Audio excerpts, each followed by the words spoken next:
প্রিয় মানুষটাকে ছাড়া বেঁচে থাকা যায়, কিন্তু ভালো থাকা যায় না মোটেও। ছেড়ে যাওয়া আর মরে যাওয়ার মধ্যে পার্থক্য অনেক, বুঝলে তো? প্রিয় মানুষ ছেড়ে গেলে কষ্ট হয়, কান্না পায়, অভিমান জমে, কিন্তু দিন শেষে সান্ত্বনাও থাকে। আমি আর সে একই আকাশের নিচেই আছি। প্রিয় মানুষটিকে ফিরে পাওয়ার চেষ্টা করা যায় নতুন করে। তার সাথে কথা বলা না গেলেও দূর থেকে দেখা যায় এক নজরের জন্য। নিজে না জানলেও মানুষের কাছে খবর নেওয়া যায় ভালো মন্দের।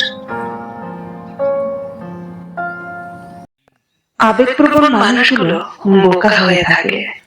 তারা খুব সহজেই মানুষকে বিশ্বাস করে ফেলে, তাই তারা প্রতারিত হয় বেশি আর কষ্টও পায় বেশি।